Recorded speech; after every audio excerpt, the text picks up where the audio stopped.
Haleluya saudara, kita jumpa lagi dalam session pembahasan firman Tuhan.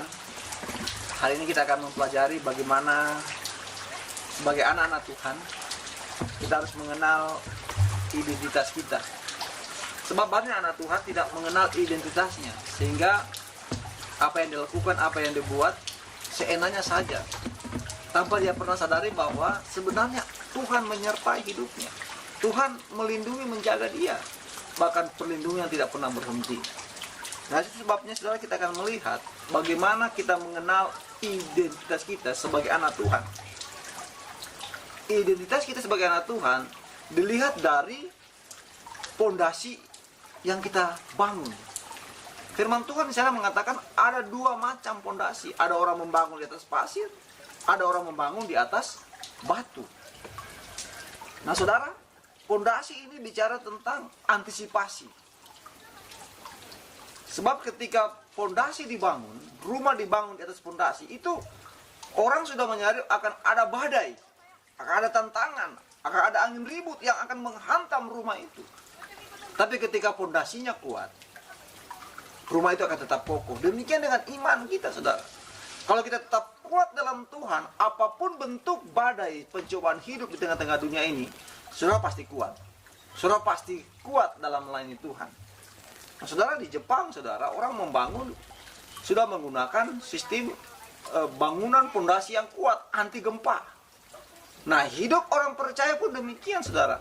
Menghadapi situasi akhir zaman pada hari ini, kita harus tetap kuat dalam melayani Tuhan. Pondasi kita harus kuat, harus teguh dalam kita melayani Tuhan.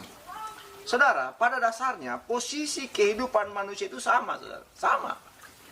Tapi mengapa ada yang kuat, ada yang lemah? Ini tergantung dari pondasi imannya kepada Tuhan. Tergantung dari pondasi. Kalau kita hanya berharap kepada manusia, firman Tuhan katakan terkutuklah orang yang mengandalkan Tuhan. Kalau kita hanya berharap pada manusia, saudara pasti kecewa. Saudara putus asa, saudara lemah, dan akhirnya saudara akan meninggalkan Tuhan. Tapi kalau kita berharap kepada Tuhan, diberkatilah engkau. Nah, saudara bersama Tuhan, kita akan melihat di dalam Kejadian 39 ayat 1 sampai 6. Ini bicara tentang bagaimana Yusuf sebagai anak Tuhan yang mengenal jati dirinya, mengenal identitasnya sebagai anak Tuhan. Nah, saudara, kita akan baca firman Tuhan ini. Kita akan melihat bagaimana Yusuf di rumah Potifar. Adapun Yusuf telah dibawa ke Mesir, dan Potifar seorang Mesir, pegawai istana Firaun, kepala pegawai raja, membeli dia dari tangan orang Ismail yang telah membawa dia ke situ. Saudara, apakah Yusuf sadar bahwa dia dijanjikan oleh Tuhan akan diangkat menjadi pemimpin, tapi toh kenapa dia harus dijual sebagai seorang budak? Yusuf tahu, saudara. Tetapi di sini memberikan pemahaman kepada kita, Yusuf tidak berontak. Karena dia tahu identitasnya, dia tahu siapa Allahnya, dia tahu siapa Tuhannya yang akan menolong dan memberkati dia. Nah, kita lihat, tetapi Tuhan menyertai Yusuf. Tuhan menyertai dia. Karena dia tahu siapa identitasnya, bahwa dia sebagai anak Tuhan. Ia menjadi seorang yang selalu berhasil dalam pekerjaannya. Maka tinggallah ia di rumah tuanya orang Mesir itu. Setelah dilihatnya oleh tuannya bahwa Yusuf disertai Tuhan, dan bahwa Tuhan membuat berhasil segala sesuatu yang dikerjakannya, maka Yusuf mendapat kasih tuannya, dan ia boleh melayani dia. Kepada Yusuf diberikan kuasa atas rumahnya, dan segala miliknya diserahkan pada kekuasaan Yusuf. Sejak ia memberikan kuasa dalam rumahnya dan atas segala miliknya kepada Yusuf, Tuhan memberkati rumah orang Mesir itu karena Yusuf, sehingga berkat Tuhan atas segala miliknya, baik yang di rumah maupun yang di ladang.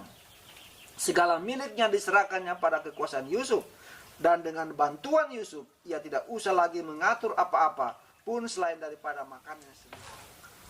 Kita melihat bagaimana Yusuf yang diberkati oleh Tuhan, yang mengenal identitasnya. Yang pertama, Yusuf mengasihi Tuhan.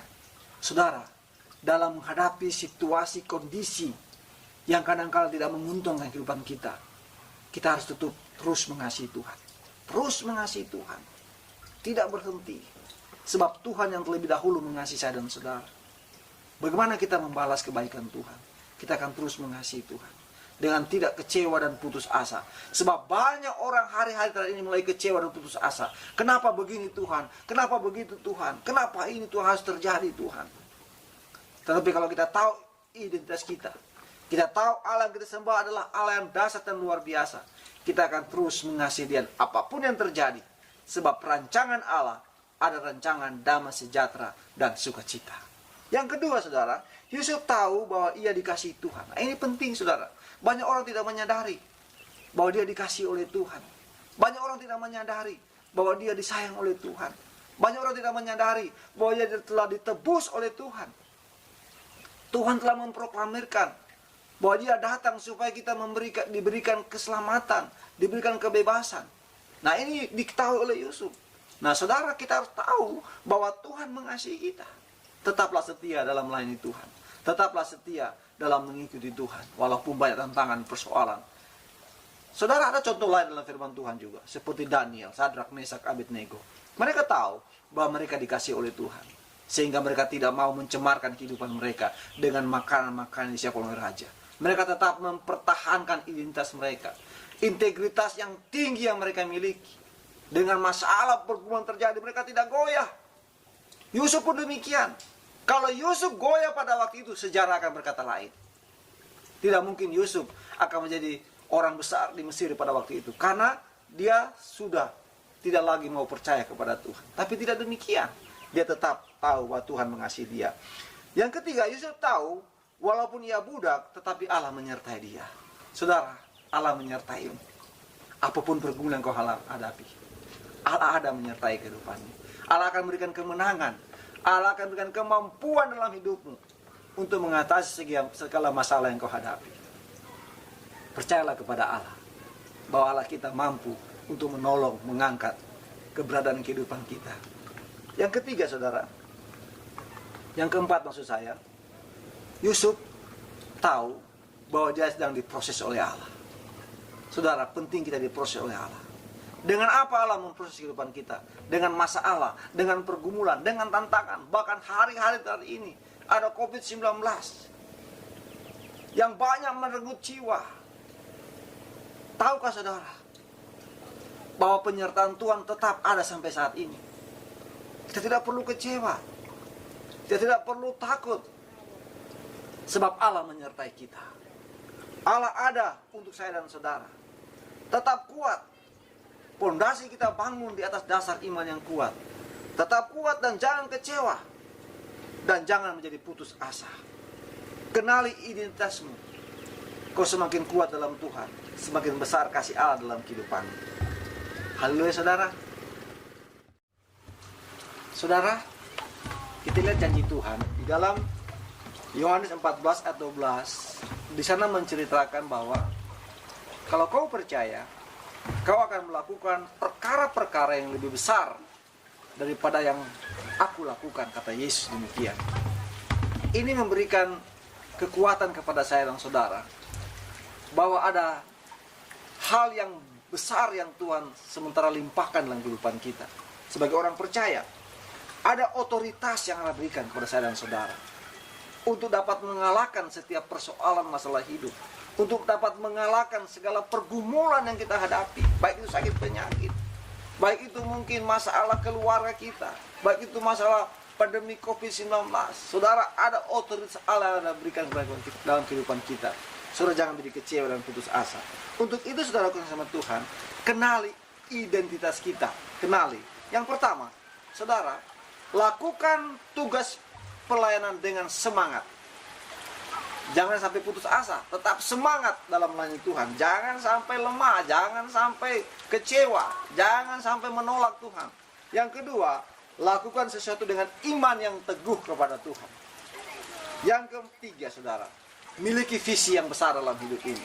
Sebab perancangan Allah adalah rancangan damai sejahtera. Kalau dia akan diangkat oleh Tuhan menjadi kepala dan bukan menjadi ekor, asal kau tidak lemah dan putus asa.